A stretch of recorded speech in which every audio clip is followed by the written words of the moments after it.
We are live, I think. I never actually know. Well, it says when you're we're live. Hello. Welcome. Hello, my dear lovelies. I like you did Mikey. you're live. We're here. We made it. 5 years, baby. Let's First go. video 5 years ago. Last video, the one you're watching right now, we're retired. Boom, we're done. Get No, wrecked, not nerds. True. Not true. We're never done because we as a business, we don't have 401ks. We don't. I mean, we can contribute, but we're also, we don't match our 401k. I don't match my own 401k. We're pretty bad people. No, Hi, everybody. I'm Mike. I'm Nick. We are the Brothers Murphy. It's your first time ever watching us. This will serve as a nice little It's a kind weird of time to start, good yeah. place to start. You know, we're starting the cycle over 5 years. Yeah, it's good. It's good. Well, big shout out to Lord of the Board. Thank you so much for that $10 right there. We appreciate you so that. much. Thank You're you so very freaking much. lovely. Go check out Lord of the Board. Just one of the most outstanding love people Lord on the of the planet. We're here to talk about, or not even talk about, celebrate. We're The celebrating fact that we've been doing this, and what we mean by this is we've been doing original content on this channel.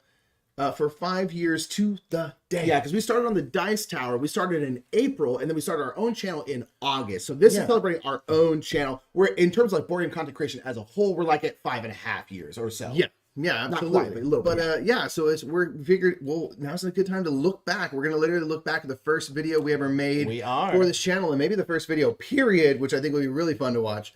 Yeah. And We're gonna see how bad our I watched the very beginning. The bit's not great. do we have a bit? A little bit. We open with the bit. We open with the bit. Our bits don't age well.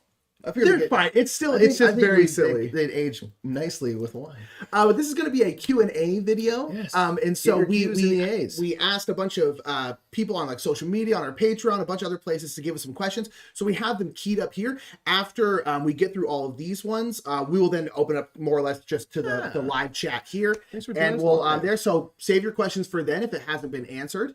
And thank you all for the congratulations on the 5 years. We're Thank very you. excited. Everyone's been incredibly kind. It's been amazing that y'all have put up with us this long and are not saying you better kick rocks. Yeah. So we'll keep. It's been a crazy week because earlier this week we did our 1,000th video. Yeah, we timed it up really kind of perfectly. Just like, bam. Wow, we dialed And it. then We're 5 years. 100 videos a year, almost to the Like video. clockwork, apparently. Thank you all for being here, and thank you all for Thank you for joining us. So what we figured to be kind of fun is to go back to the beginning to watch our first ever video, which was a best of the week, which isn't a segment we do regularly anymore because we do rapid reviews, which sort of wraps up our entire month of gaming. But what we started with, we thought it would be kind of a fun thing to do, is just to every week say like, this is our favorite thing we played this week. And that was the first kind of idea for independent. Yeah, you're the one who thought about that. Content. By the way, Mike is always the one who has like the really good ideas for new series. I feel like I am sort of the you do. architect of like new types of stuff, and you refine it. Talked about this before. It's like if you want to go by like the Disneys, which is a good example, it's like there's Walt Disney and there's Roy Disney. Walt Disney was like the ideas guy. He's like, no, we're going to make whimsy. all this kind of stuff. But Roy Disney was like the nuts and bolts. Like, nope, we need to pay for this. We need to pay for this. Mike is more Walt. I'm more Roy. A lot of times. We both have a little of that in us both ways. Absolutely. But like, I'm much more like the nuts and bolts. Like, da da da da. I always tell like, I'm the guy you tell your idea to, because then I can be like, You can make it, and you can make it so much better. You know, I can make it You happen. always make it so much better. So Mike tends to be more the ideas. I tend to be more the nuts and bolts, and then of course mixes in there like that. But almost every single like great series we've had is because Mike thought of it. So just let you know, including this one. So let's go ahead and pull her up here. on the bet of the week. Boom, the bad out of week. So this is the first thing that prior to this moment, all we had done on this channel was uploaded thrift store throwbacks, which we had done for the Dice Tower. This is the first time we're like, let's do our own thing. Yeah. So this is gonna be it, fam. Lord of the Board, we want to see you again. We never get to like actually hang out. It's never enough, man. It's never enough. It's always in passing. We're ships in the night, I swear. All right, fam. We'll make it happen. Let's do it. You ready? I'm ready. Okay. Let's have you hearing this. Yeah. Look at the original art. Boom. I did do that art. Hold on, real quick. Hold on. It's too late. No, we gotta go back. I learned how to do that little jiggle on the best of the week. So this is the start of the scribble style. This is the So very if beginning. you got our unmatched set or seen our unmatched set, this is done with ballpoint This has become pens. your entire art style. This was the been start of the this scribble style. Yep. If you were curious about that, sorry. It's still a really good piece. We're not I going to be really- pausing during. I still think it's a good piece too. think it's great, yeah. We're not going to be pausing. Oh, look at the hairline starting. You predicted. Oh, I knew it was happening. All right, so now we'll keep going. Sorry, I realized like, oh crap, that was like the start of the scribble Fun style. little If you were tidbit. curious. All right, now we'll go. Good job with a little bit. Best of the week. Oh yeah! What's best of the week? Tell him, Mike. It's the newest trend in all of YouTube. It wasn't, by the way. I can The segment's going great. It's going great. So this is going to be a segment that's only going to be on our channel, and this is actually the first episode. This is our first original content that we made just for our channel. Big. It wasn't on the Dice Tower or anything else. Welcome. Which is pretty cool. You have long hair, I have short hair. A lot less gray though. Hi, Roger. But hello, Roger. Roger got a new outfit. Roger's still up there, by the way. Good he looks. Ever looking He's down like an upon. He's like the LAFC family guy opera for us performing now. a calorie challenge. True. But we'll cut this part. But what is best of the week, Mike? Believe it What said are we we'll doing? cut this So part. best of the week is just a weekly check-in where we want to talk about something related to gaming that really kind of we dug on. And that might be a game that we played, it might be an old game or a new game. It might be something just related to gaming, a gaming experience, news, just whatever. Something that's just got us. We gotta just get to the jazzed. concept. So, I mean, I guess We draw should this video probably now. get No right one's into it, actually right? making it to our best of What's the your week. best of the week, Nick? So for me, it's actually a little bit of news because we actually haven't played that many games this week because we've been super, super busy. Yeah. Mike's in the middle of a show. I'm always doing stuff because I'm fancy. Speed it up, Nick. So today is day 2 of Gen Con. Gen Yep. Con 50 2017. Follow. And it was announced that they're making a new standalone Clank game. Mike and I are big, big Clank fans. I love it. It's just fun. It's just number one game at push that your time. luck, deck It was. builder. I love the right. theme. It's wonderful. And then Clank in Space You look like a legitimate pro wrestler. was You announced, do.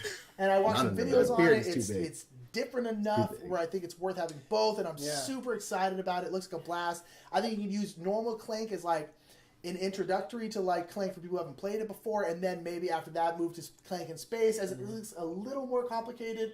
I don't know. I'm super pumped. I put Clank on anything and I'd play it. Yeah, and it yeah. looks We like actually didn't they love it went that full much. on for all like the parodies. But we were excited at the and time. We were excited homage at the time. and We didn't love things Clank in we Space love, that like much. Ruby Rod from Fifth Element.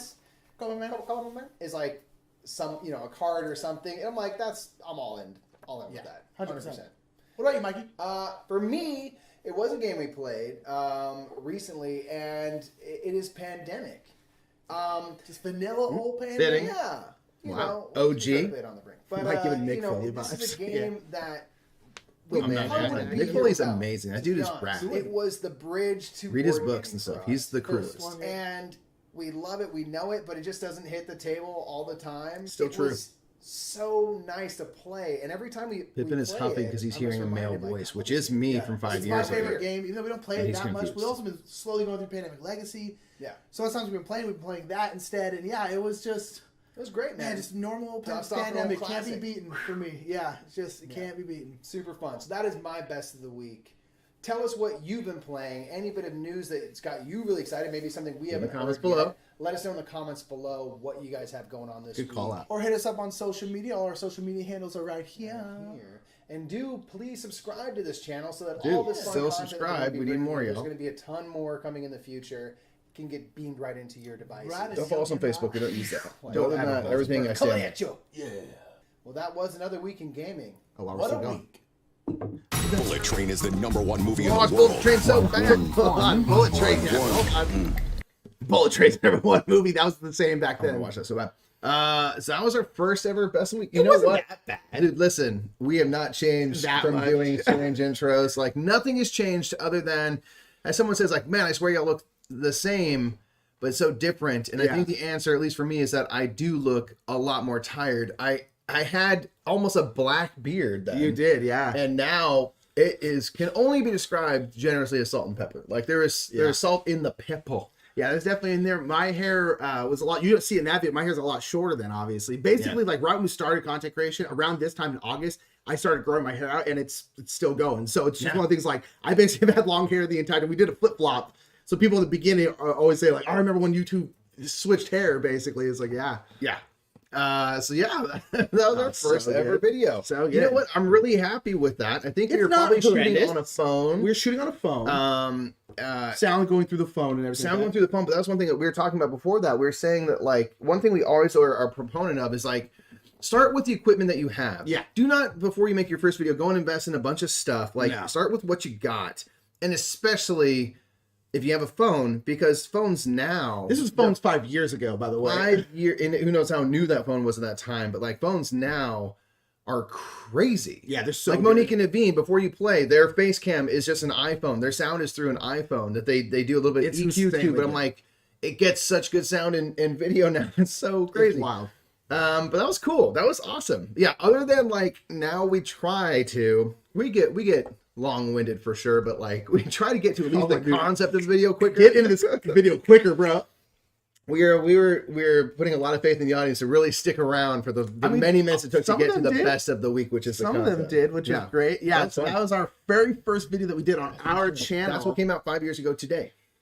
Yeah, that's weird. Yeah, so that's crazy? where we started. That was a series that kind of no one was doing, and we were kind of like, you know what? Let's try that. Let's try this. Like, What was your favorite thing you played this week? A lot of like board game podcasts will do like what's the best thing you played, but no real in the video last content. month and stuff. We're like, well, we just should just quickly talk about. Yeah, we wanted a everyone's series. interested We to wanted a see what series people that was are going to be playing, right? easy to continue. Yeah. You know, and that was, especially in the beginning, was a lot. We wanted a lot of stuff that was going to be easy to maintain, and some of the stuff like metagame minutes are still going on today. And that was something that we started like a month after we first started on. Yeah, our Metagame channel. Minute. I was like looking back, I was shocked at how quickly we started Metagame Yeah, Minute. right away, basically. Yeah. Yeah, and that's probably like been our best continued. I mean, it's been our the series with the most longevity, certainly. Indeed. Said, is Nick cutting his hair live for the 5th anniversary and is Mike vowing not cut his hair for the next 5 years? I will have had that vision. If we had done that, that'd be a video. I will be cutting my hair this year, but that's because I am losing my hair and it will not be coming back. So here's the thing, Nick. Let's be real. You're 32. yeah. In your lifetime, the ability to just regrow your hair will Probably. There's arise. already stuff. Honestly, I don't know if I will though. You might not, but I'm just Yeah. saying, like, it's just weird to think of we're in that age where I'm like, For sure. that will be a solvable. It's already starting to happen. Yeah. Yeah, and so okay, so that was our first video. I think we'll get into Q&A. So we again asked for questions on like social media and our Patreon, stuff like that. So we have them pulled up here. Yeah, we just didn't give me cash for the 5 Yeah, we years. didn't use every single question. We got a lot of it is because some of the questions we actually already answered in a video we did like a couple weeks ago called Tabletop Tag. Check that and out. so if you want to see Like other Board Gaming questions, chat, thank you for tagging us too, so that we can do that. by the way. Indeed. And so some of the things got answered there, and then some people asked kind of like the same questions. We kind of are doing that just once, but then after we get through these questions, we then will kind of grab questions for the chat. So put them in here now, or wait until afterwards, and we will pull them up. So yeah, and so should we just start? Let's just start with what we Let's got. just start. Rolling Reg has got a question as well. What are we the two most evenly matched at? What's the most one-sided? We'll hang on to that one for later. And hello, Reg. And Rosie, absolutely, you can be there when we cut Nick's hair. You can do all sorts of fun stuff with it. Dirk Master Funk says, what gaming experience memories do you fondly cherish? There's so many is the answer. One, I'll say that we always go back to, this was sort of like, now I look at it as sort of the seed that was planted that would, bloom and blossom later.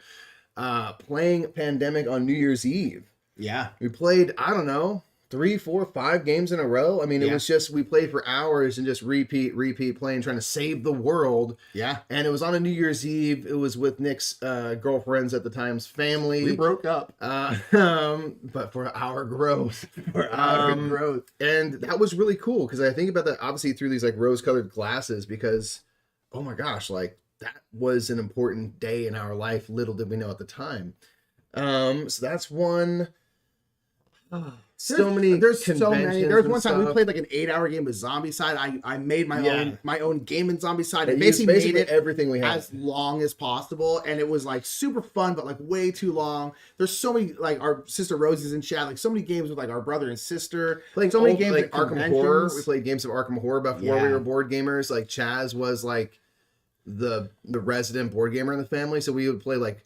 I remember like there was like Munchkin Western. And I was like, whoa, that's so cool. We make like Western themed. Oh my gosh. And we played like Arkham Horror was like a go-to. Yeah. And it was super fun. Like those are again, like I think back on those because like looking back now, I realized like how those were all stepping stones to where we are now. Even though it didn't seem like anything. This whole our whole job and career has not been with much of a plan. No, not at all. I mean, but those little things, playing a big 8-player game of Captain Sonar, the first play of Captain Sonar was like, there's honestly, we can just amazing. have a whole bit. There's so many, and I think it's like going to lunch this year at Dice Tower West was particularly amazing. Just because there's so many bing bongs in the house and stuff. That was cool. That was good.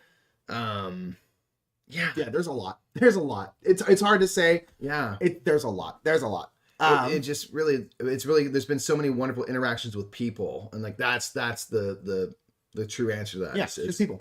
almost countless. That's always the answer. What's the best part about gaming? The people. Peoples. Teach Lee said, when did you two become so close, and did gaming have a part in that? I don't think gaming did have a part in it, because when we started playing board games, we were already like living together and stuff like that. We became close when I got into 9th grade.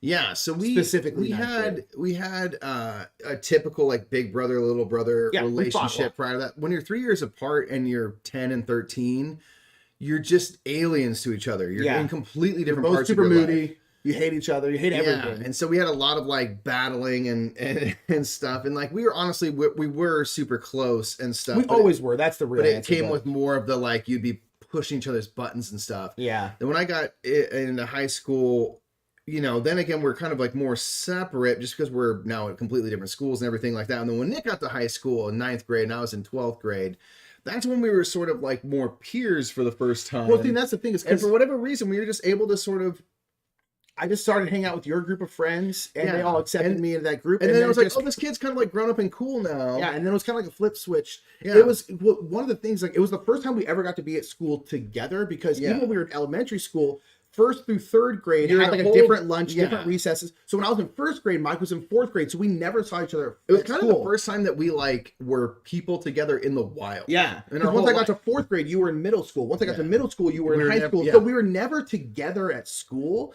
until I hit 9th grade and Mike was a senior. And we finally got to hang out. And then after that, we basically have been super, super close. And then we just grew closer and closer and closer. And gaming did make us closer, but gaming wasn't the thing that made us close. No, it's like we've always done silly little ventures and projects. We've started other channels before and stuff like that. Other podcasts. Podcasts. And it was always just like we were, I think, always meant to do stuff together and work together. And so like the Brothers Murph, and what this is literally just another iteration of us doing stuff together, which is what naturally happens. And this one happened to work out. Yeah, that's like really what all the other things we did before that were like, quote, failures. They weren't. They were stepping stones. Yeah, we learned and grew, and they led to this moment. But like, all that was already established prior to us doing games, but games have made everything deeper because now we are like true like business partners. Yeah. You know what I mean? On top of like close brothers and everything. We share this hobby on a professional level. So it's just gotten cooler, really. Yeah. Thanks for the question. Great question.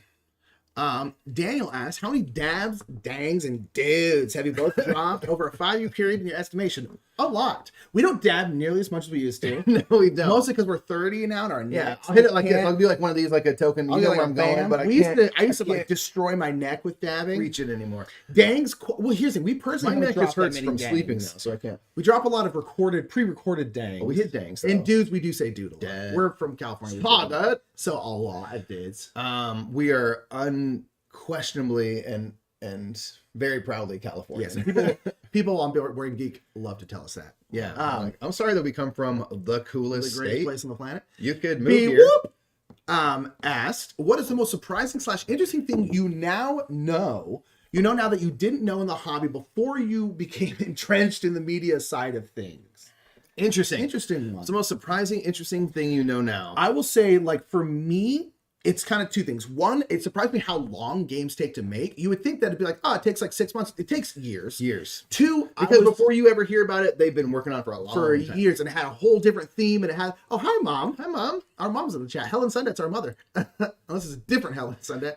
I would say the other thing that surprised me is just how, like, kind of small and in its infancy the board game like industry is. Whereas, like, even like established publishers, not like big publishers like Asmodee or like CMON, this but like whole a lot of established publishers, it's like 2 people who work there. And like this industry as a whole is on a scale that is so much smaller than just about every other industry on the planet. Yeah. And I mean, the people that make bottle nipples, so infinitely bigger than the entire board game industry, infinitely bigger. You know what I mean? Things that you wouldn't expect. And so the thing that I, learned is that, like, to that point, it's just like every company, every publisher, all these things are just run by a handful of nerds that are literally the same. Which is beautiful in its own way, right? It's like, beautiful. Yeah. It's incredibly frustrating at times.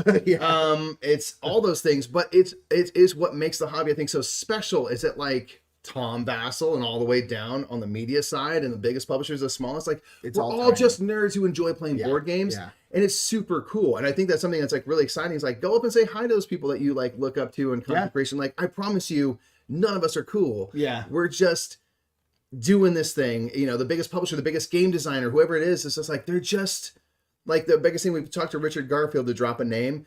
And right before we went live and stuff, Richard's just like, so we've been playing lately. Yeah, he's like, I've been playing the Loop. He's like, I've been playing the Loop. And we're just like, Pretty cool. dude, We're you're like, Richard dude, Garfield. You made you're a all millionaire. this stuff. And he's just still the same as everyone else. I was like, that is so awesome. I honestly think it's a beautiful thing. It's a beautiful thing. It can be very frustrating because there's a lot of like board game companies don't have like a marketing manager, but a lot of board game companies are becoming what I would say like more like legitimate businesses, and they are getting like a social media manager, a marketing manager. This whole There's a lot of industry and growing hobby pains. is maturing in which is a good So thing. it can be frustrating at times, but I also think it's awesome and beautiful that it's like, this is run by like two people in a garage, and it's like pulling up their bootstraps. it's like really, really cool. So that surprised me though, is just how small even like big publishers are still pretty darn small. Even a big publisher probably has like 5 employees and that's it. Like it's one of those things where it's until a lot you start smaller getting than you think. into, you know, ones that have crossover like mass appeal, you know, like the op and stuff is a much bigger operation. Yes. Because they've been, you know, monopoly money. they're hitting the real world. What's up, our Fan Plays Games? Hello. We love you, family. All love, family. Thank you for the congrats, everybody. All right. Pootrack Games said, if you could start from scratch, what would you have done differently? This one's tough because I honestly don't know if I would have done anything I'm differently. really happy with where our career is, so it's like, you know, not see- much. I would build. This is tricky. I would build better habits with social media, meaning I was being gonna more say, the only thing I can disciplined honestly say is social with media. being Because we both engaged. hate social media. I do not like social media. So that's part of the thing. Is like I don't. But it's an important part of the business, unfortunately. No, I don't want to engage. But like our family plays games, who's in chat, for example, Really good is super social good at it. media. You all are so engaged, and you really, really create that sense of community with everyone every day, and it's a beautiful thing. And I'm like, oh, it makes me want to be a part of you more. And we just never got very good at it. I doubt we ever will. The second you start seeing us get really good at social media, it's because we will have hired a social Which media we are person, planning on doing this year. which is part of our next 5-year Yeah, plan. honestly, So, I don't know what else we would have done differently. other than that- because so many other things, like it's hard to say like, oh, I wish we had started like XYZ earlier. Because like say like our Game House series, like I would have loved to start that earlier. But the thing is, like we couldn't have started earlier because we didn't have the knowledge on how to do it or the equipment how to do it. Kinda, yeah. So to me, like a lot of the stuff that like I wish we had done this earlier, we literally couldn't have done earlier. Yeah. So like I honestly think that kind of like us kind of falling our way through this where we weren't really planning on doing this as a career kind of made it like how it is. Like, and so I honestly don't know how much we would have differently. The only thing I could think of is like, I wish we had been better at social media. We're still not good at social media. Still not gonna be good at social media. Social media is terrible. And so I hate it so much. And so it's one of those things, but it is important. But that's the only thing I can be like, we could have done this better. Yeah, I think that, and then as always, every time we make strides, it's always comes from us getting more organized. Yeah, be And more so efficient. maybe I would try to like get good at Google Calendar quicker and earlier. We are good at it now. But yeah, honestly, that's it. Nothing else, because our entire career has just been this organic experiment as we've gone this direction, And and it this kinda leads to needed to that, happen and leads to that that, and I think that's a good way to continue. Indeed.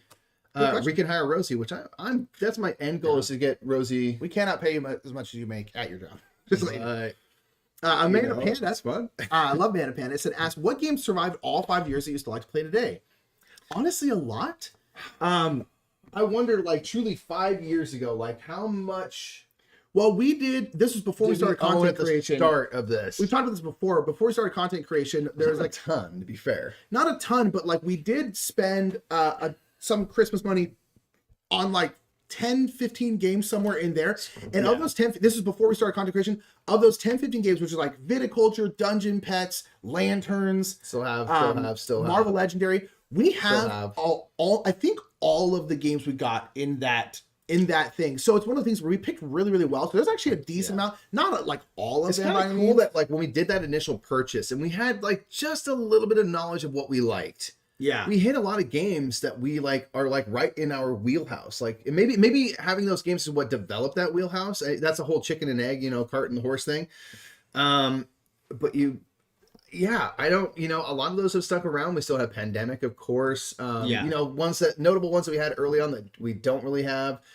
We don't have the zombie side that started at all. We do have a zombie side. We don't have Catan anymore. Honestly, go watch that Best of the Week. On that shelf, there's a lot of stuff we still have. Yeah. So like, you can look at that Best of the Week. There's a lot still there. We had Clank, and still haven't left. That's the thing, is like, it's a lot. We actually picked decently well early on, which was cool. Black Board Game says, I agree about the social media aspect. It's a necessary one, but I don't It's not fun. engage in it as a civilian. We need to pay someone to do it because we won't do it. We know we need to do it, and we still don't do it, so we just need to pay someone. And when social media is fun, it can be fun. It can be fun. A Train. So what's one game you're right, but everyone else is So wrong? it's going to come down to an evangelism game, huh? What's one that Or just that you like that everyone else hates. All right, well, I know what my guess is for you. Who? What? Archmage. Yeah, Archimage. Everyone's wrong about it. It's great. Nah, I love that Fun. game. I feel like I'm the only person that it's likes not a that bad game. It's not a bad game. I like Archmage a lot, and no one else seems to appreciate it. I think it's very interesting. The magic growth in the game, I think, is cool. It's good, and no one else thinks so. It seems like no Catan. No, I don't like Catan. Just not anymore. Not anymore. I never really liked Catan, to be completely honest. Yeah, But Blackmore, you gotta pick up Dungeon Pets. It's great. I don't. I'm thinking more of things that we don't like that everyone else seems to, but I don't want to make it negative. Well, and on top of that, there's not that much. We honestly don't dislike a lot of games. There's a lot of games we're kind of on, but I know Nick's honest wrong about dislike. London. Yeah, London's a fantastic that's the one thing game. we disagree on. I hate. That's my least favorite game. I don't know if everyone else disagrees, but Nick does, and I disagree with his disagreement. It's my least favorite game. Stuart sent there. What do you feel you excelled at over the 5 years, and what could you have done better? We kind of talked about what we could have done better. I think we excelled at going in directions that were different from where people were at the time and still. And we did that by, and that's an egotistical way to say, we leaned into what we were interested in. We leaned into what we were passionate about, and we did stuff that was interesting to us. And those were things that were typically a little bit different than 5 years ago. The landscape of board game media was really different than it is today. A lot has changed for the better. It's gotten a lot more diverse. It's gotten a lot more interesting. It's gotten a lot more entertaining. Yeah. That's not to dog anyone else's style and stuff, but just what I mean by that is content is much more entertainment centric now. Yeah. We're trying to entertain people, not just spew information. There's still a ton of information in all of our videos and stuff because people want to learn about games. Yeah. That's why you're here. But really trying to give people a good time along the way. And I feel like that's the main thing that we've excelled at is really trying to be entertaining and putting an audience and community first and really trying to engage and grow something that's been beautiful. I do think that's been part of why we haven't grown as quickly maybe as some as we could have if we'd done if we'd gone more to if we just done been a review channel or something like that. Maybe our channel would be bigger by now, but the audience that we have, and it is a very good sized audience, not to complain. This is our job, right? So is amazing. Yes. We have an amazing audience. Well, and that's one thing that talking about because I think we really tried to curate that. What would we have done differently? We maybe could have done some stuff that would have made us grow faster, but I think that would have meant our community is not as strong as it is, and I don't really want that. We grow at a very slow pace. There's many content creators who came after us who are way past us in terms of subscribers, but I don't know. I like what we did. My answer is exactly yours. When I was thinking about this question was the thing that we've always wanted to do is we always wanted to do different stuff. And this is not a knock, and I mean this sincerely, but 95% of board game content creation is exactly the same. It's playthroughs, it's reviews, it's top 10s, and it's rules videos. And believe me, we do a lot of all of that. And we do all that. We do that as well. That's the thing is 95 board game, there's different levels of quality. There's different there are formats that work. There's different stuff, but 95% of it is exactly the same. So one of the things that we wanted to do, we want to do stuff that's different. The reason why we don't do reviews on our channel is because we're everyone does reviews. They're going to do them better than we can do. We don't want to add to that market. We just don't need to. There's nothing wrong with that market. It's great. I watch reviews too. Yeah, we just don't add need anything to add that to that. isn't going to be done by someone else better. So our whole viewpoint towards this and the point of our channel for us was we just want to do stuff that's different. And I think we honestly really excelled at doing that. Even simple things as far as I know, no one really did like rapid reviews before Mike again thought of the idea. Now it seems like every channel does one, which is awesome because it's a great format to be like, hey, this is everything I played in the month. Here's a quick roundup of them all. I think it's super, super awesome. That's the kind of reviews we like to do. Yeah, it's like we started doing rapid reviews, and now it's like that's kind of caught on and become a thing. Earlier this week, we did a kind of a player pass of the Board Game Geek Top 1000. As far as I know, no one's ever done that before. These kind of big board game challenges of us playing our entire collection of week, all us playing all of Gloomhaven a week. No one's ever done that before. Yeah, I think we've just excelled at doing like weird stuff. Well, even when we started on the Dice Tower, we were doing like sketch comedy, and now like Paula Deming, one of our very good friends, is like her whole channel is sketch comedy. But like back then, there was a couple sketch. There's like inside the box or outside the box, something like that. Yeah, they did some sketches, they did some cool stuff. but no one really did that. And so it's just one of the things. The whole point of everything we've done is we just wanted to do different stuff while throwing in some. We do top 10s, we do like playthroughs and stuff, but even with our game house playthroughs, the whole point we started those, we're like, nice and we want to do them differently. We want to have like 5 camera setup and have like movie references thrown in, all this kind of stuff. We want to do them differently. That's kind of been the entire purpose of our whole channel. Like we want to do boring content, but we want to do something different. And I honestly think we've really, really excelled at that. Yeah. But I also think it's made us grow much slower. But it's also great though. Things could have done better again. Be more organized, basically. Yeah. Yeah. Be more organized. The Board Game Garden, hello Jenna, said, do you guys keep your schedule organized? How do you keep your guys' schedule organized and on top of everything? Do you use physical planners and calendars on your phone? Mike, I don't know if you know this about Jenna Rose. This is a ploy. A ploy. She's Jenna trying to Rose, sell us notebooks. on Jenna Rose's channel. Jenna Rose has 2 channels. She sells planners. Does she And really? Stickers and stuff. This is all a ploy to get us to buy your planners, and we probably should. Planner. If you want to buy planners, buy Jenna Rose's I've planners. bought planners before, and I never Here's used it. If you use a different planner, I you won't. might as well be writing on a piece of garbage if you're not using Jenna Rose's planner. I'm going to say Yeah, it. I'm say it. We don't keep very well organized. We're getting there. We're getting there. We now use Google Calendars because we have physical dry erase saves calendars. lives. We have dry erase calendars, so we can quickly like see what we got. We haven't. The last problem with couple months those is have we been busier. can't carry those with us. So Can't we now carry use with us. Google Calendars. We've started to get much more organized. We have someone now who's helping us out with like our books to keep us organized in terms of like, make sure we're sending out invoices because we've definitely just forgot to do that in the past.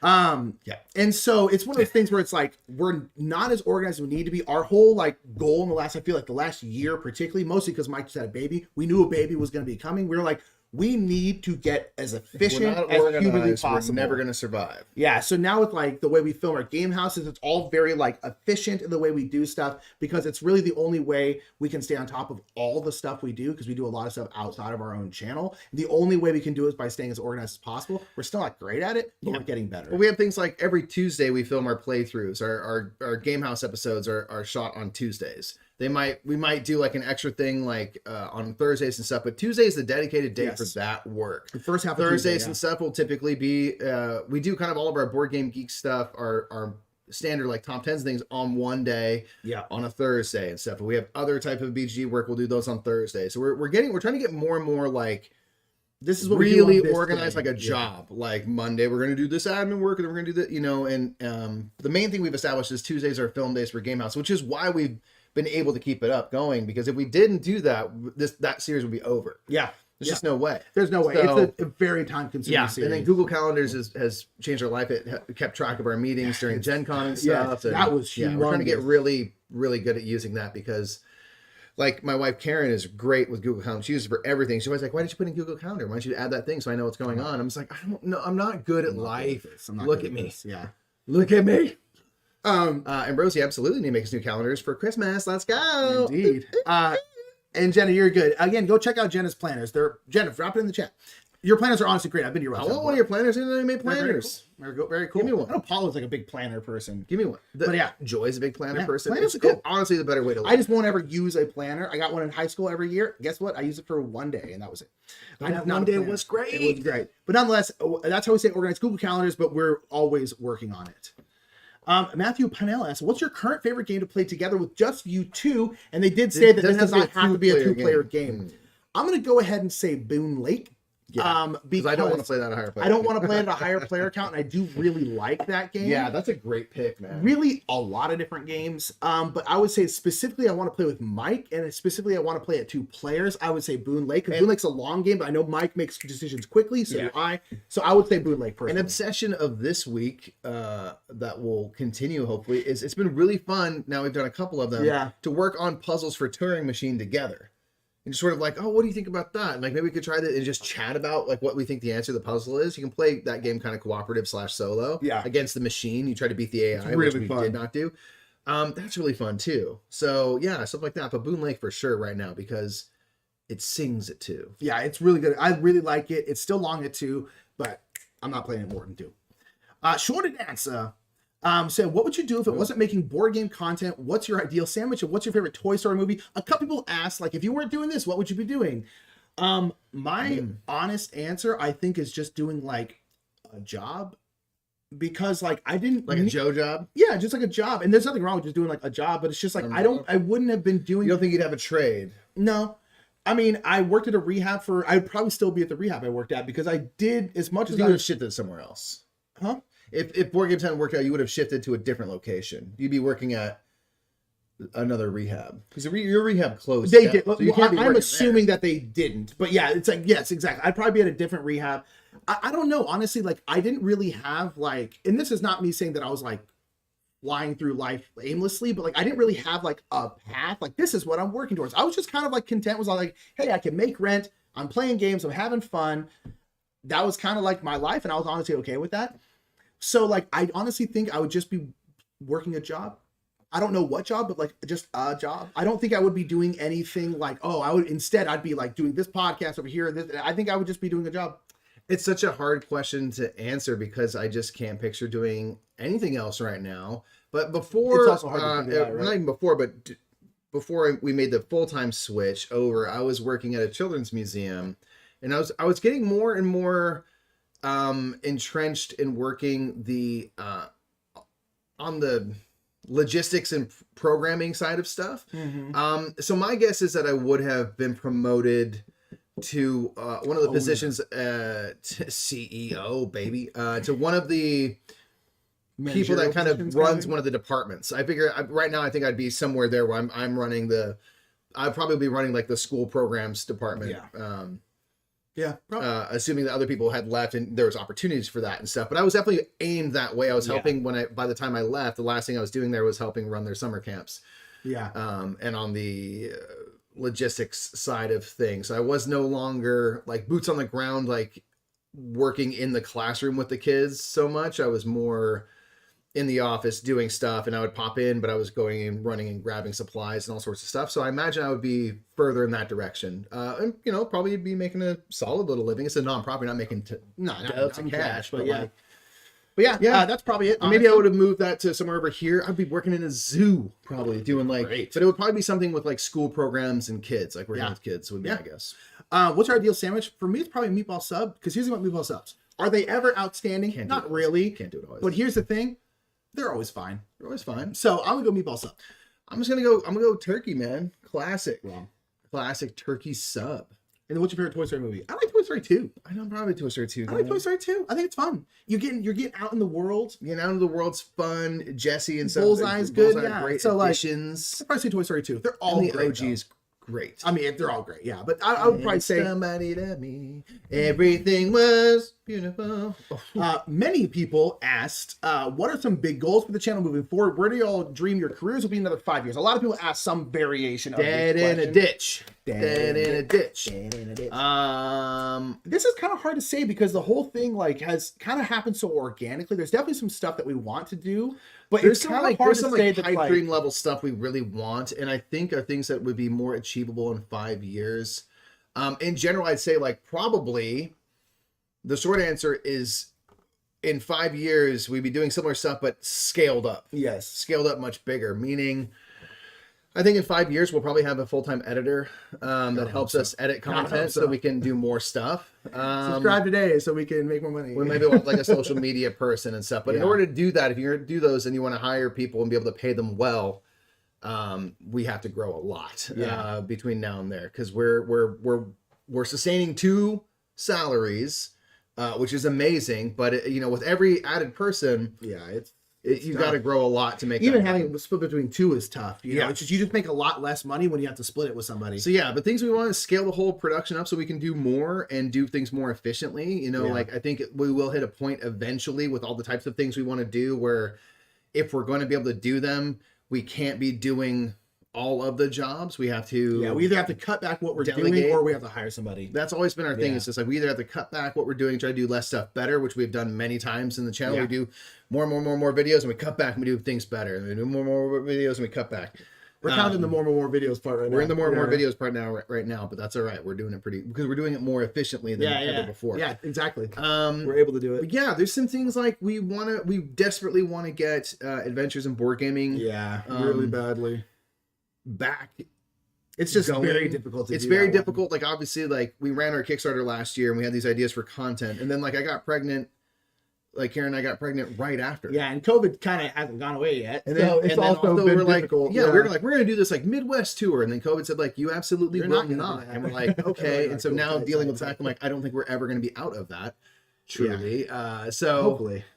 but yeah, we want to take stuff on the road. We want to go to places. We want to travel more. I think is where what I see ourselves in 5 years is doing more stuff on the road, more stuff on location places, exploring games in the wild more. Doing those super games, like building stuff more, doing more, leaning more in the direction of like the challenges, finding like ways to interact with board games that aren't typical. Yes. Because Again, I think it's doing fun and different stuff. interesting. Yeah. And so like, that's where I think that's the general direction I want to see us go in the next 5 years is go more into spectacle, if it for lack of a better term. Yeah, that's kind of my And scale thing. things up. Really bring the production levels up to like a different level that's- with this hobby. That's that the does hope. not. We've been has not really been seen. working on that, but it's like it's tough, you know. It takes expertise and money. Neither of which we have much of. We have And so maybe half of one of them. that's kind of my answer. I was like, in 5 years, I would hope that Brothers Murphy is just a bigger operation, i.e., we have some at least part-time employees, most likely an editor. Maybe some other people doing content or whatever. You know, I'm not entirely sure. I'd love to It's kind eventually of hard to incorporate say more people in the channel. for sure. content-wise what we want to do, because again, it's kind of always like now we're like we really enjoy doing that player pass video. So now we're kind of like, how else can we incorporate that kind of idea? So like these kind of, it's hard to say what kind of specific content we want to do, other than we just want to make it bigger and better.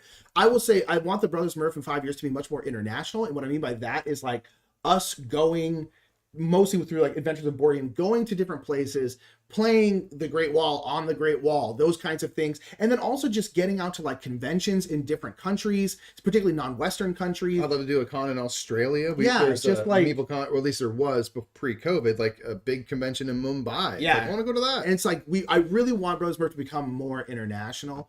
And just bring in more people from all around the world. There's someone in the chat earlier who said, "Hey, from Chile." It's like board games have that amazing ability to bring everyone together. Yeah, so we would love And to so- bring ourselves and games to those places and see how people play games around the world. Really, exactly. Learn. And so that's kind of my two answers: is bigger, better, hopefully some employees, and I want the Brothers Murphy to be Rosie more has a great international. idea for a Adventures of Board Gaming is playing high society and like a tea, go to like afternoon tea, like high tea, Dressed to the nines. dress to the nines, and Sounds great. See, that's exactly what I want to I do. love that.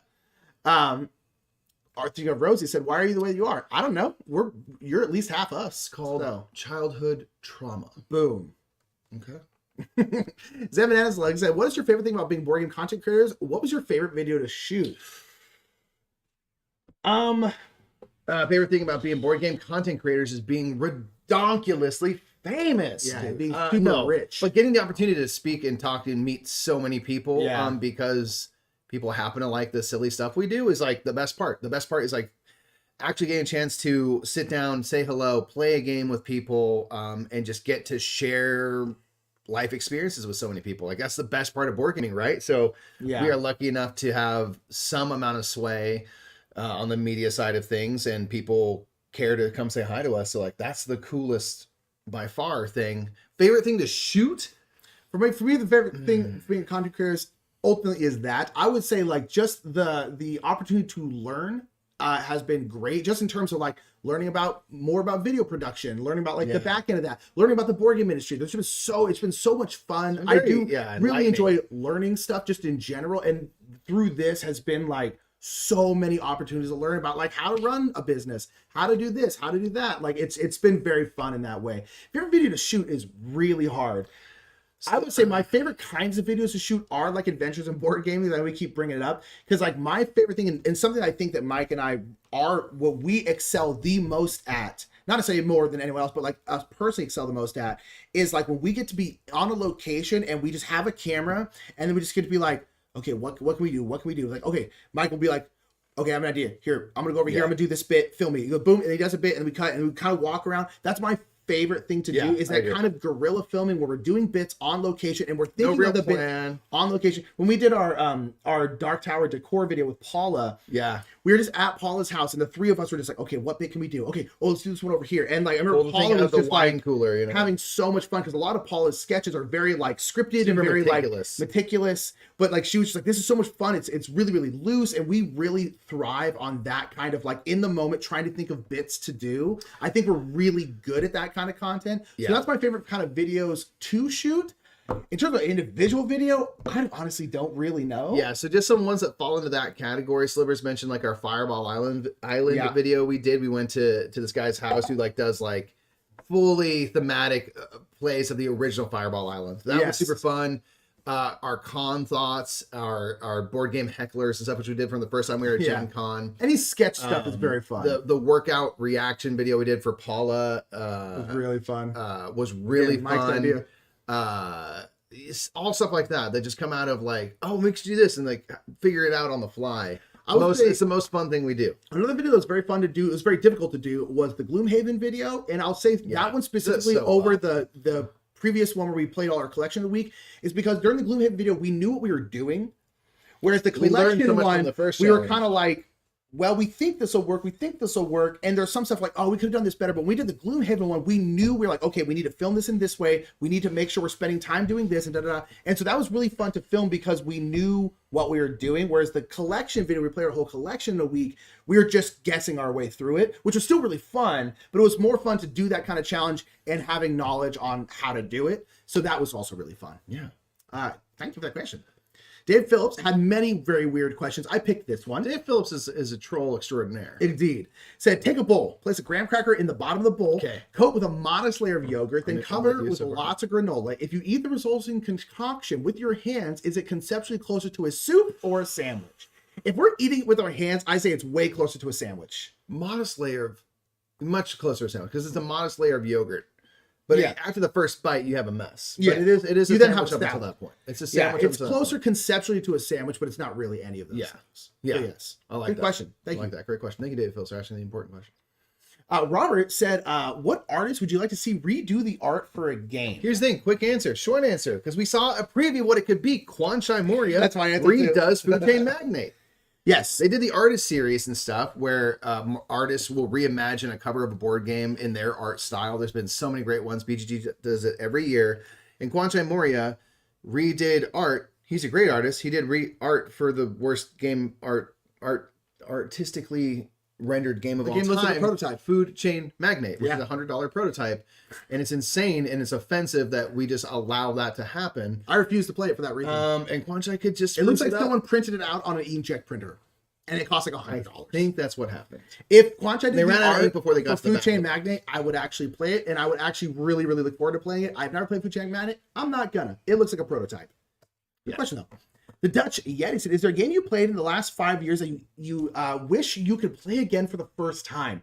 This one was tough. I'm trying to think, especially not like an obvious answer like Panic Crisis Season 1, where it's like there's lots of twists. That'd be cool. I'm trying to think of a game that like right after I played it, I was like, wow. And I really wish I could have that feeling again.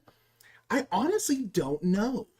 I might go back and redo Grand Austria Hotel for the first time because that was one that we played and we're like, we were at the late RIP game house, and we played Grand Austria Hotel, and you probably learned it and stuff, and we played it, and we're like, wow, that was really cool. Let's play it again, and we just reset it and played it again. And so anytime you get that kind of feeling is really cool. Yeah, that was not going to be my and like that one had a lot of like discovery of like the kinds of stuff you're doing, and it like. there's just a lot of, and we love Grand Austria Hotel to this day. It has not dwindled in our hearts at all. But that was back to that time and being able to replay and being like, it was kind of one of those other moments where like, this is what board games can do. This is what they can be. Whoa! And we hit into something we really enjoy. So like, I'd go. I would love to have that night again. I'd go back to Grand Austria Hotel for the first time. Yep. That's my answer too. Board of Play said, what's the most important thing you've learned over 5 years of content creation? I would say this is very hard to do. But I would say try and make videos that you want to make for the sake of wanting to make them and not necessarily because they're going to like quote unquote do well. It's very hard to do that, especially like when you're trying to make this a job and performance is dollars, kind of thing. But trying to do that is important because you're like, I want to make this because I want to make it. If it does well, great. If it doesn't, I'm happy. Being content with what you made, regardless of the performance, is something that you need to try and do. It's really, really, really hard. I made that Barron Park video and I still get salty about how poorly it performed, despite the fact that I had a really good time making it. I'm trying to be like, no, I did this because I wanted to make it. The fact that it didn't perform doesn't matter. It's very, very hard to do, but trying to have that be your focus for me is everything. Like being like, hey, we want to do this crazy workout video based off of Paula's video. Who knows what's going to do well, but I want to make it. Let's do it. Like, I think that, and when they do well, it's great because you're like, sweet, this is awesome. Yeah. But it's like, it's one of those things where trying to make content you want to make, not make content that's going to do well. Yeah. I think, although you do have to do that as well because, again, performance. Jay Rodriguez, thank you so much for the super chat. Super chat. Thanks for that. Yeah, I mean, that's the main thing. Most important thing we've learned is just like lean into what you are passionate about. Yeah. You have to do stuff that you are genuinely interested in because if you're just chasing numbers, those numbers may or may not appear.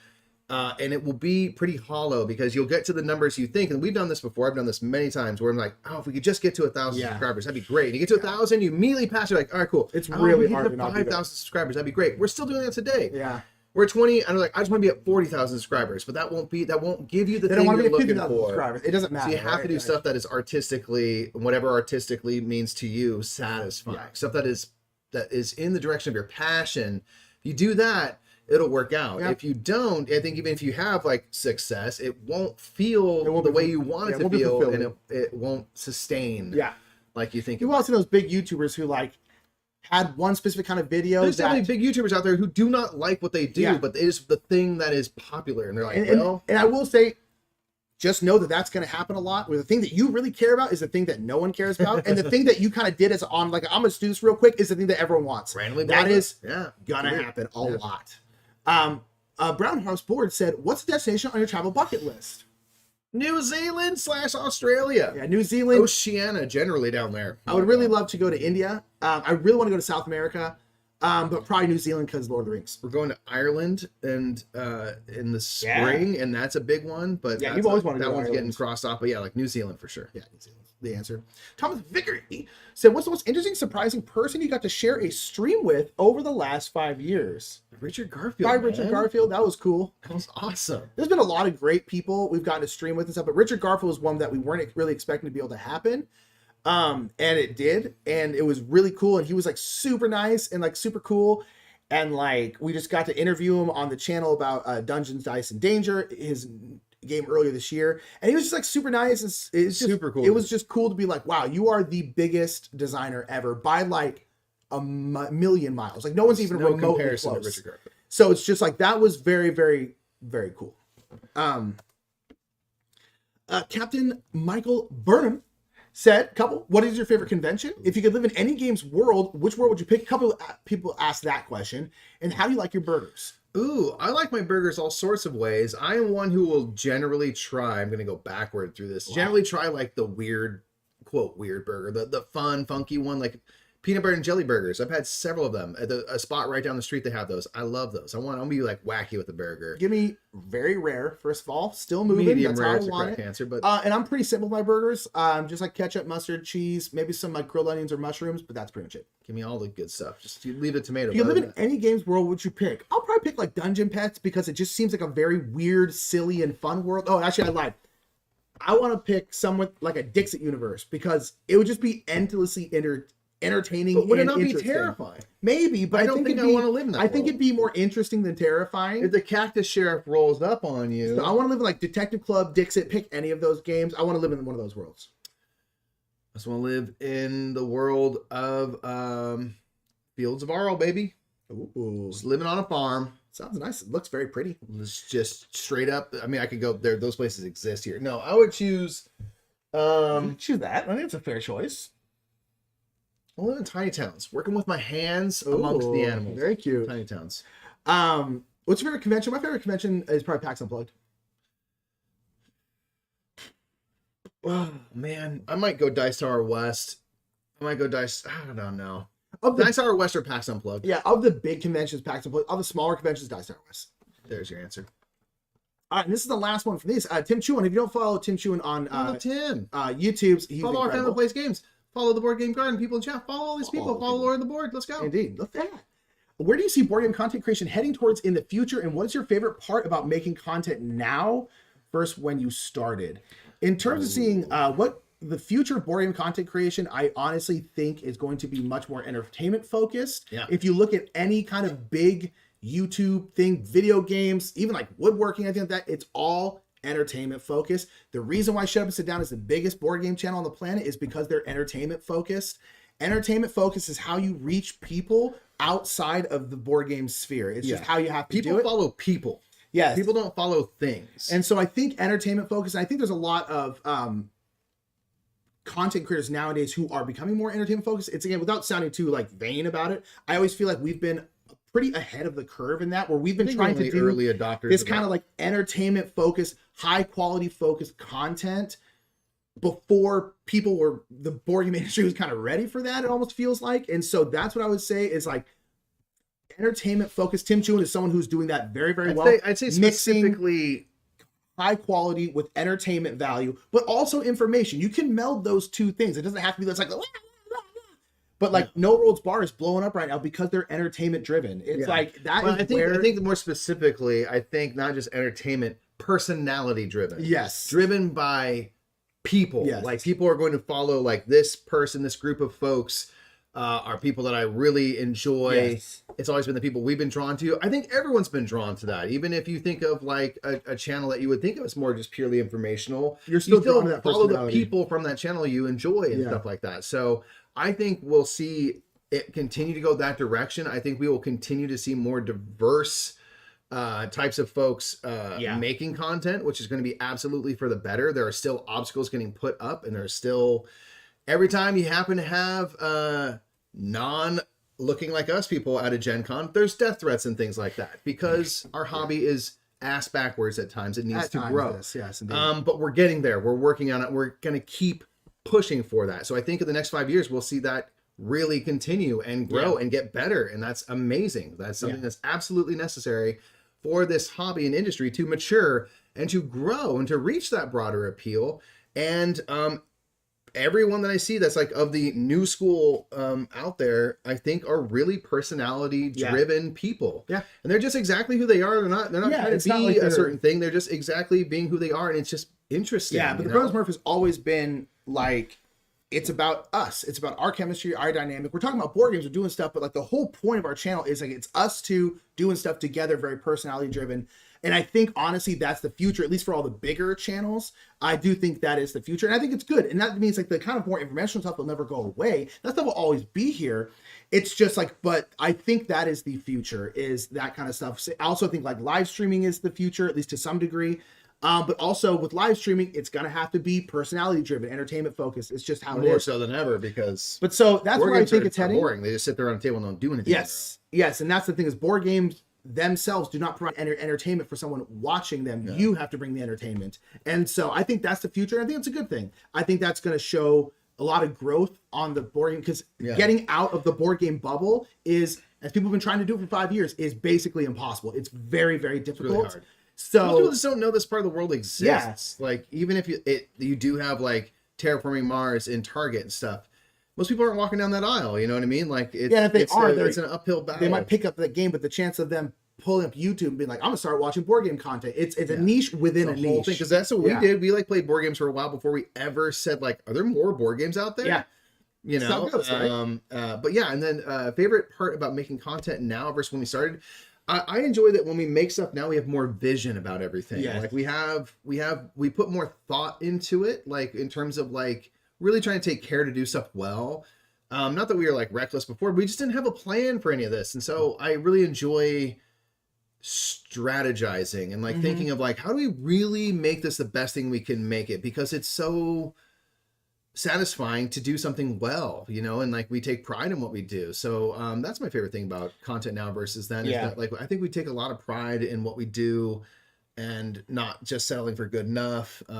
Yeah. I would say mine's pretty similar, where it's like in the beginning it was fun because it was just it was just all freedom. Like there was just no, because again, we weren't planning on doing this we weren't planning on doing this as a job. So it's just kind of like, it was really like, yeah, whatever we want to do, let's just do that. Nowadays, because this is our job, it's more systematic, and there is a drawback to that. But like Mike said, I do enjoy the planning, the strategizing, the learning, the growth, being like, oh, now we can do this. Like I'm trying to learn more and more about like After Effects, because I want more like post stuff, cool graphics and stuff in our content. So like the freedom was really nice, but I definitely prefer the like strategizing and the growth and the knowledge that we have now. Yeah.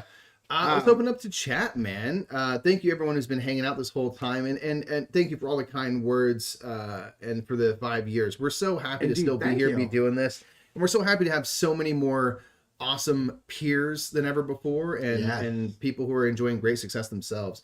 T just quickly asked, did I hear something about death threats? Was that for real? Yes. Yeah. You know, there's just people who are loudly racist, and they definitely exist in this hobby, and it's a shame. Yeah, it's a bummer. But yeah, so the fact that certain people exist is too much for some fragile folks to handle, unfortunately. Matt Miller says, do you think the board game streaming ground is oversaturated? There's so many creators out there, more than I can really watch, so I find myself picking person X instead of person Y. I do think the board game streaming area is oversaturated right now. At least, yeah. I think that's one of the things that where we always try to get people for being live on YouTube. We say, go over to Twitch, go over to Twitch, go over to Twitch. Yeah. I think that has not grown as fast as a whole as we all would like, but a lot more people started making content because COVID happened, and we were trying to find something to do. So I do think it's oversaturated right now, but I don't want to see there be less streamers. I hope to see more audience then spread out and fill that saturation. That's the point I was going to make. It's like it's oversaturated because the audience doesn't match the amount of. It's only oversaturated because at a given time on all of planet Earth, there might be like 200 or 300 people watching board game Twitch. That's on a planet of like 8 billion. Yeah. So that number is preposterously low. Yeah. So whereas like Fortnite, I think we just need more Fortnite has like 200,000 people watching it. So that's the thing, is like the thing of being too many streamers to watch, that's always going to be a problem. The thing is the audience has not matched the amount of streamers. We're working on it, but go hang out on Twitch. It's great. Sorry, I'm kind of going through now. What's the best dexterity game? Why is it Crokinole? It's Crokinole. It's Crokinole. It's Crokinole. Crokinole because it's elegant. It's simple. It's elegant. If there's no opponent's discs, you must get into the middle. If there are opponent's discs, you must hit that disc. Simple, beautiful. The boards themselves are art. Crokinole. My guys, are you guys ever gonna do scary stories again? I love those. I think you mean like the story time where we just told stories from our past. Maybe on something like Patreon, not on our channel. Not on our channel, but yeah. We did enjoy doing them too, but they just never really did very well. But maybe on something like Patreon. It's just pretty far left of field for what we normally do on the channel. So I think that's something on YouTube that is important, is to specialize to a degree. So if you threw something that has nothing to do with board games, you come here, people are like, why am I going to watch that? I'm here to watch board game stuff, which is not unfair. Yeah. So the Willoway said, what suggestions, tips do you have for upcoming board game content creators? Hello from the Philippines. Hello to the Philippines. Hope you're still here with us. Please make content. The main thing we always say is just start with whatever you got. Yeah. If you got a phone and you're going to spit some words into that phone and upload it directly to YouTube, no editing, do it.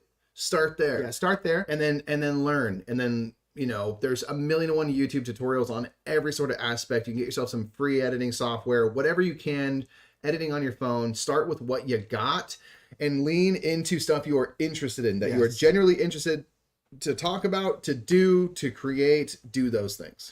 Yeah, and because I would say people will be attracted to those things as well. You'll be surprised. People will be like, I like this thing too, and I like that you're doing it from a place of passion. It is something that people can pick up on. Yeah, and I would say like trying to find like what you can bring that's fill a different. niche. Like you're from the Philippines, like hey, like what's the What's the the board scene game in the culture Philippines in look yeah, like? like what's the I scene? would love to So my learn thing that. is like, what can you bring that's like different? Not saying you have to do something different. You can do reviews, play through all that kind of stuff, but like, What's what your do you- perspective? What's your perspective that's different that separates you from other content creators? Try and think of that. You don't have to have that figured out right now, of course, and then just start. Like Mike said, just start.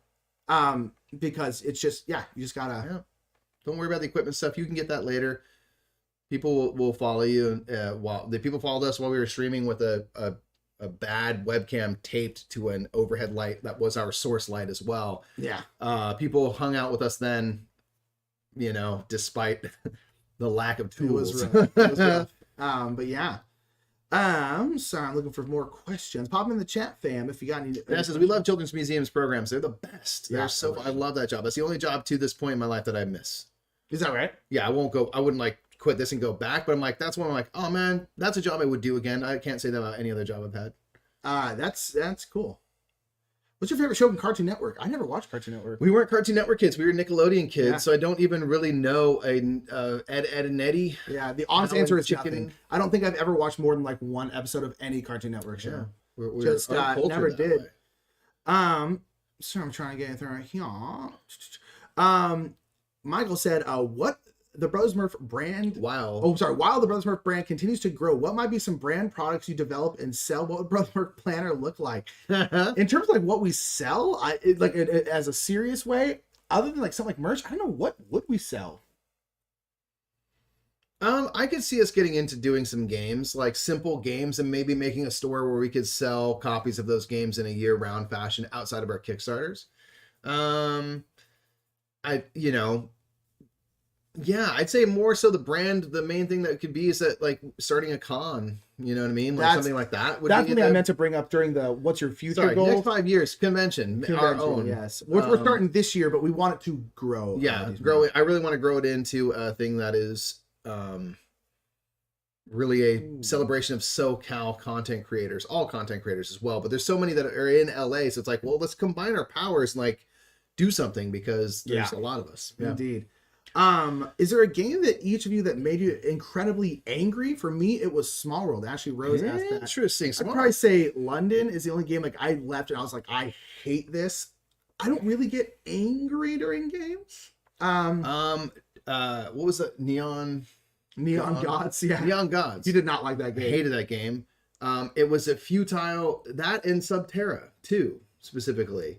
You had a bad. Those are games where it was just their futile attempts at nothing. Where like in Neon Gods, I can't remember what you're doing. You're going around, you're trying to do this thing, and you have to get all your stuff together. And I go do that, and I'd roll these dice, and they're bad just because I roll bad dice. And there's no mitigation. All those turns you did to build up to this are just over now. You did nothing, and I'm like, that took a long time to do nothing, and I mean nothing got accomplished.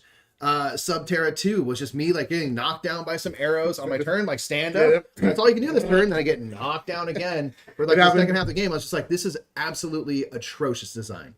And those games made me angry. I was like, and because I could not do anything, I was just literally twiddling my thumbs for turn after turn to wait to not do anything again. Yeah, that's awful. very true. You had a bad time. Both those games can just fall into the bottom of a bin. Mount Oliver said, I love that you guys are welcome in anyone's house. Dice Tower, game night, watch it played all outside your own Bros Murph stuff and Blunderbuss. Keep it up.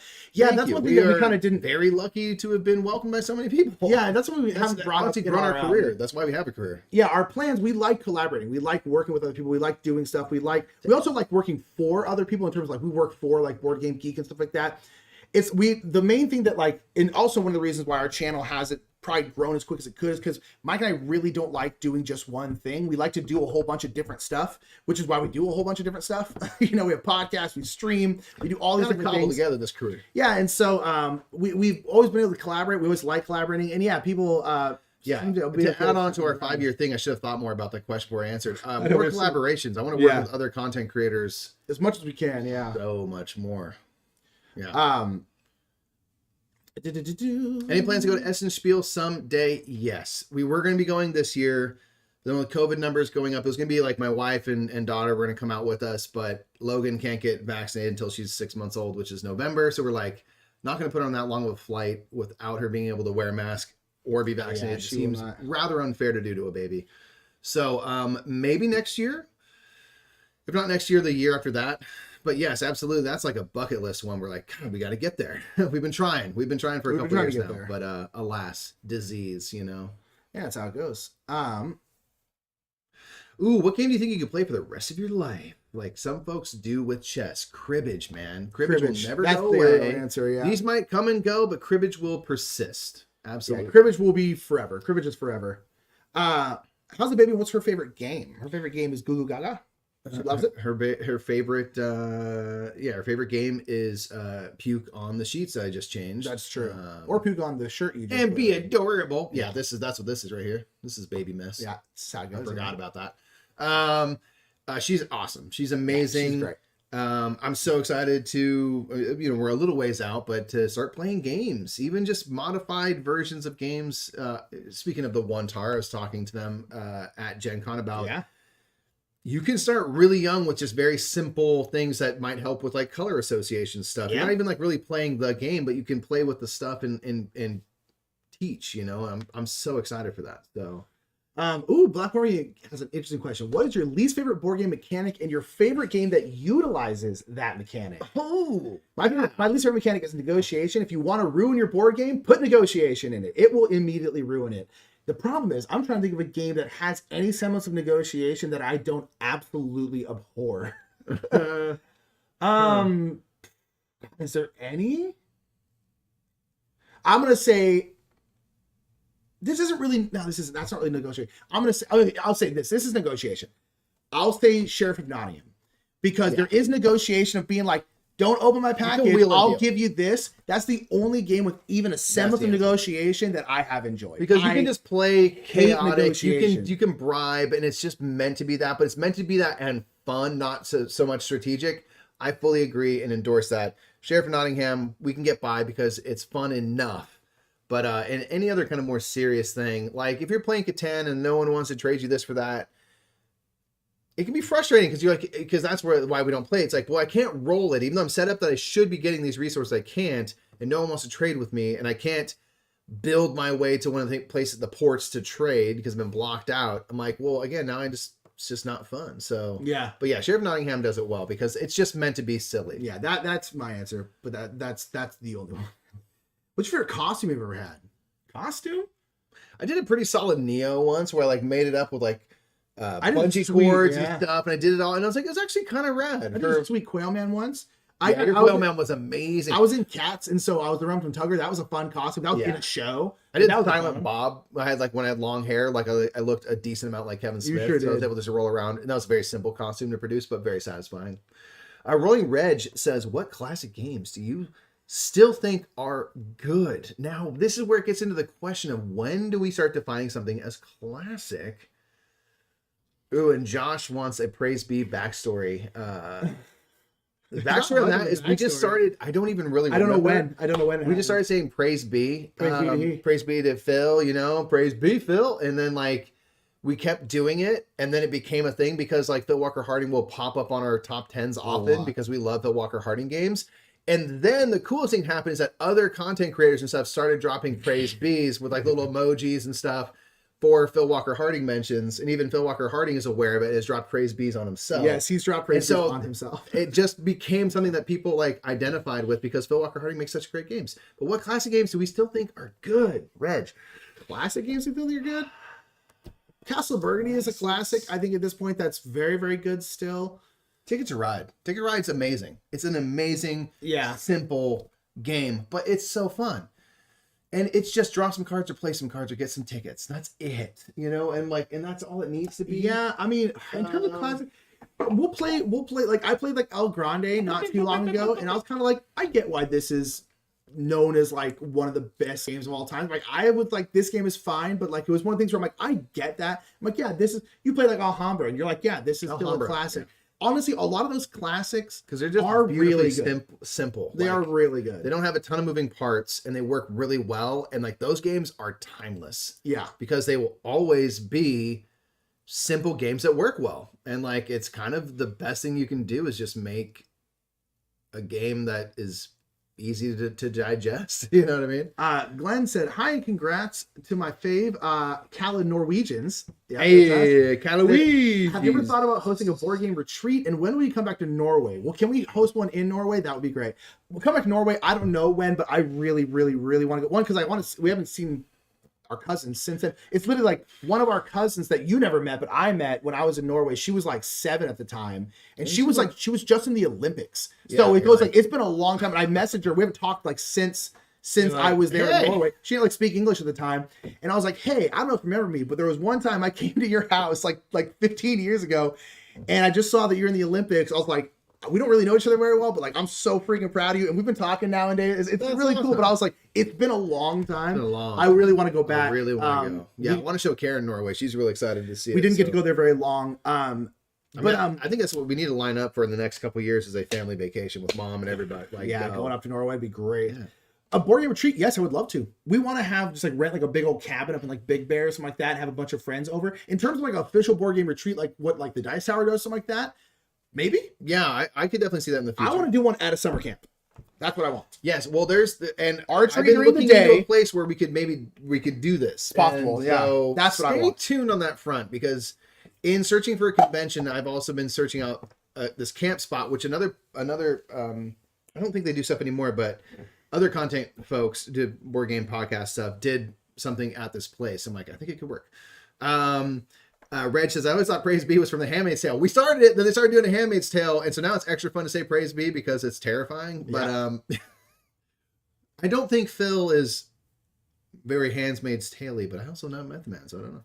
Derek said, possibility ranking each villainous video.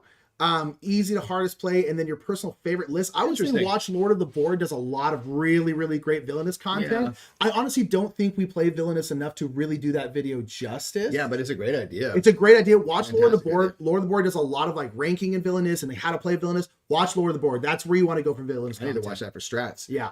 And Foster Meeple also does really good villainous content. Yeah, Stacey Everdell asked, will you ever cut your hair? I think before the end of the year. Probably before the end of the year, almost assuredly.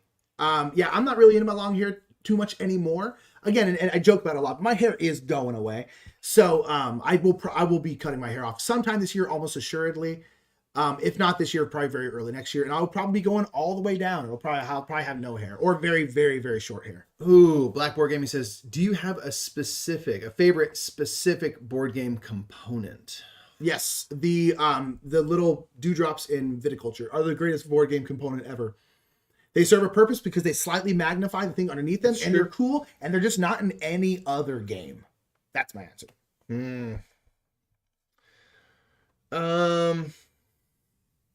Can I say like the gears of Zulkin? That concept, yeah.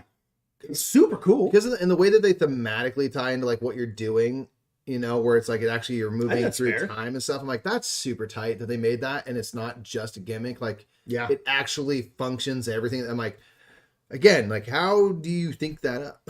Yeah. So that's my favorite thing. It's just awesome. What celebrity / public figure would you be most interested in playing a game? Does it differ by game type?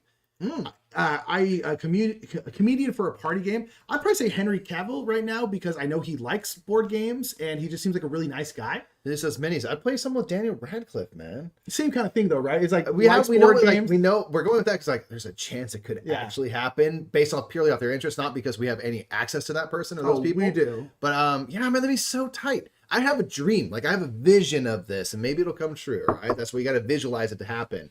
Where we go live on stream and Dan Radcliffe's there, and we just go like, "Oh, we're joined by Danny R. We call him Danny R. We got Dan right here, and just don't even like make a fanfare and just see what happens. Just see what happens. That'd be the dopest. Yeah, that's one of the goals. If ever we start getting really cryptic about a guest in the future on social media, it's gonna be Danny Radcliffe. It's gonna be Dan Radcliffe. Almost entirely. Have you ever played, explored all the cribbage variants? I created a bunch myself with Wilds Turbo style, 19 equals 19. No, we do play 9-card cribbage, which is with 2 decks. It's bananas because the scoring gets crazy. Double deck 9-card cribbage is the best. But that's the only kind of variant that we've ever explored. Yeah. But you don't like cribbage? Well, we're going to do a game house for cribbage at some point. Yeah. Freaking love cribbage. Story Dancer says, the hair, I grew my hair out too. Don't know when I'm cutting it. Yeah. Yeah, it's a weird question, right? Especially like I'm like 4.5, 5 years in. It's kind of like a good point. The honey buzz, the squishies. There's a lot of squishy fruit. That's the thing that's like, do you guys play video games? What is your favorite? My favorite video game is Super Mario Odyssey.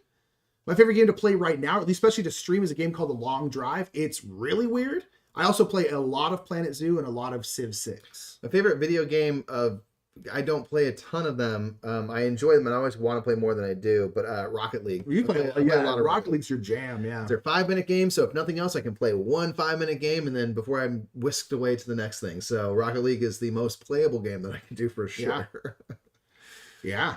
Matt Miller says, love a functional gimmick that isn't annoying and works. I agree. If it functions well, it's so cool. Yeah. And I don't mind just gimmicky ones for purely gimmicky purposes always. As long Like as sometimes it's great. Purposeful. But like Zolkin, I'm like, wow, this actually fuels the entire game as well. It's Potion Explosion's one big gimmick, but it's integral to that game. And it functions very well. It's great. Yeah, that's actually, those little potion bottles in Potion Explosion are some of my other favorite components. Those are all you actually nest the little balls in them and stuff. Yeah, super cool.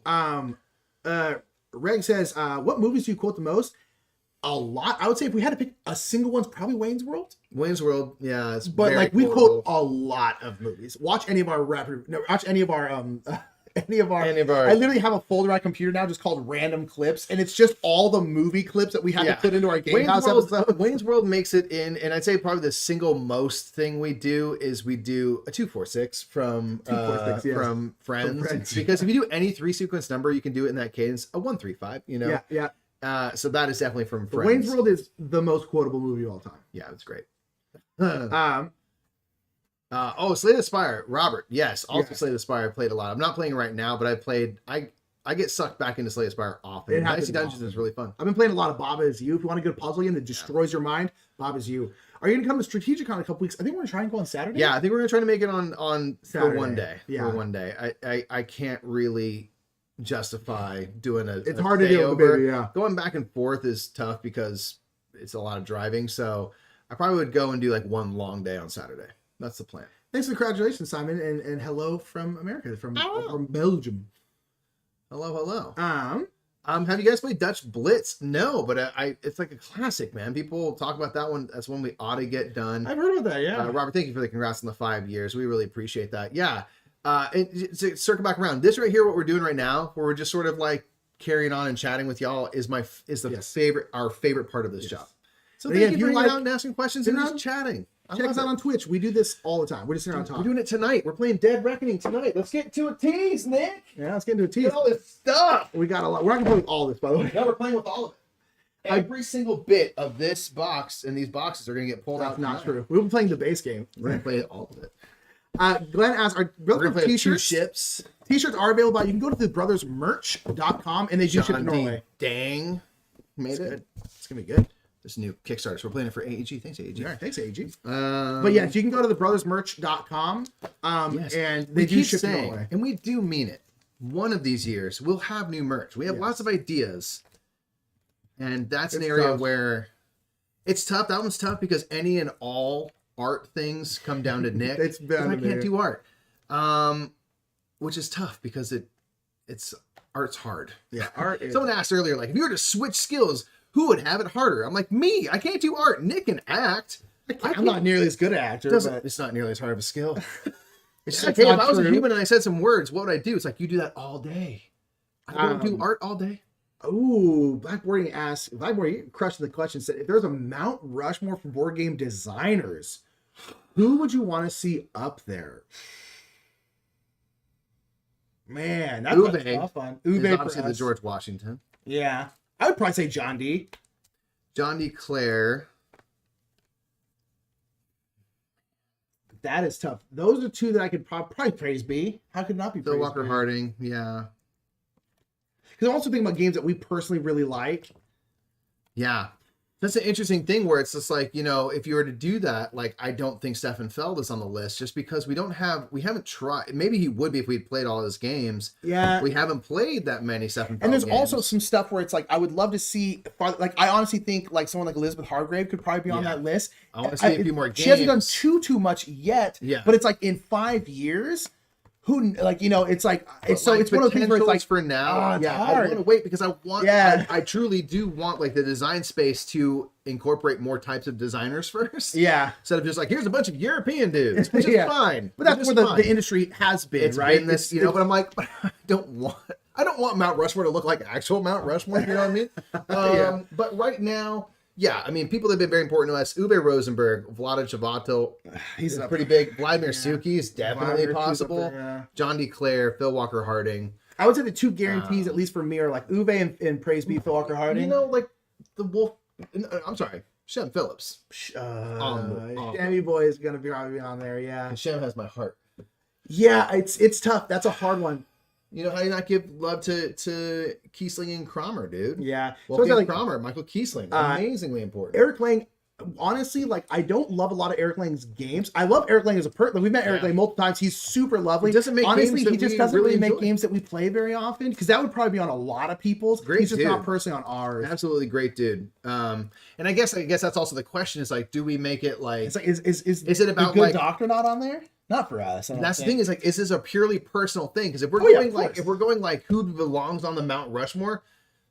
Knizia is king. Well, yeah. like- Well, so was Richard Garfield, but Richard Garfield wouldn't be on ours. Yeah, you know. if it So was it's on like, our list, like Eric Lang wouldn't make it, but Eric Lang is a great designer. Just they don't Yeah. make games that are our favorite kind of game. Like, we don't like area control, diplomatic, super bash you in the face type of games. Yeah. But Eric Lang makes those very well, and that's not the only types of games he makes. Not at obviously, But yeah. Javier said hello from South Africa. Hello. Oh, Said, South Africa. Oh, congrats on the 5 years. We got people all over the place. It's great. Said Hello. opinions on Caper Europe. It's great. Caper Europe is fantastic. It's great. We'll have a game house coming out of that. We've actually some filmed it a point. while ago. It's just been waiting in the queue. Caper Europe is amazing. The production on this damn thing It's really is elite. Obviously, Keymaster is all about elite production, but the box, this color, stupid. It was like 20 or 25 bucks at Barnes & Noble. And inside, the art style is insane, but like the little inserts where everything resides, everything's linen finish, all the way down to like the kind of felt they have. They have this like green kind of like felt that holds all the stuff. And I'm like, that is, it could just be plastic. And I'm like, that is so nice because it fits sort of like the era that this game invokes. For the price point, this might be the best produced game of all time. It's Like, really good. It's It's crazy. really, really. So, It's and that's just also crazy. a really fun game. Really Check it fun out game for sure. Yeah, I'm like, again, no surprise. This is what Keymaster just excels at. I was like, geez, this is the nicest thing. Yeah, it's Yeah, real good. very well It's real good. and size box. Come on, That's the best size box. yeah, Um, hard to beat. I said Bruno Catala is supposed to be on the Mount Rushmore. I don't know. Honestly, Bruno don't think Catala so. hasn't come out of the game that I've been super interested in a a while. while. He used to be my favorite designer. And like he just hasn't come out with a game that I've like really been interested in like a number of years Yeah. now. Doesn't take away from unfortunately. those. Does not take away from the power Still that great. is Five Tribes and King Domino, So many. Abyss and stuff. But yeah, he just hasn't had something that's really pulled us in a while. Yeah. So a part of our whole Mount Rushmore is definitely like, who's got our attention right now? You Yeah, know? that's always how it is, right? Iron Fam, if anyone has any last second questions, pop them in here. But if Wolfgang not, Warsh, yeah, great- Wolfgang great Warsh, he designer. wouldn't be on mine, but he's Wolfgang a Warsh good person to look for. is like one of the better thinkers though out of the design, because he just thinks of like, what if I did this silly thing that and made it somehow amazingly fun, and he just nails those things. There's games that just have no business being as fun as they are, and he just does it. And I'm like, Yeah. I don't know how you do it. He's a Yeah. wizard. Wolfgang Warsh is a wizard. Yeah. But yeah. All right, fam. Thank you so much for being here. We really appreciate it. Hi, War Game Breed. Thank you for being here for our 5-year anniversary video. If you've We been here since the appreciate ya. beginning, I was looking back at like our best of the week, and there's people in the comments there that are still around today. And Yeah. so thank you all That for is being here. amazing. For everyone if you're new to us, if you're old to us, if you're over us or whatever, we appreciate I'm over you us very personally. much. Yeah. Here's another 5 years. Again, we hope to see much more collaboration with others. We hope to build this up. And as always, strive to reach and create more board gamers. We want to bring people into the hobby, into what this whole world is, because there's so many great content creators that have been in chat and stuff, so many great just participators of the hobby. Y'all sustain us 100%. That's the reason we started doing this. It's the reason we still do this. The money and stuff, the fact that we can have a career out of it's a nice bonus, but y'all are the real deal. So thank you for that. Here's to another 5 years, man. Let's go. Congrats. Indeed. Holy smokes. How did we do this? And a No Shave November. Indeed. Asking, do we own Too Many Bones? We do. I've only played it once. I need to play it another time before I give it an honest rating. I don't know, honestly, at this point. Yeah. It's at my place. It's the next place. It's my place. No, it's not right. But nonetheless, thank you everyone for being here. We love you all to death. Join us tonight for Dead Reckoning on Twitch. Check us out on Twitch. We're live all the time. Twitch.tv/TheBrothersMurph. Be there tonight. Yeah. Be there tonight. All right, fam. Love you all to death. We'll see you later. Have a wonderful rest of your day. And here's to another 5 years. All right, Let's go. Bye, everybody. Bye.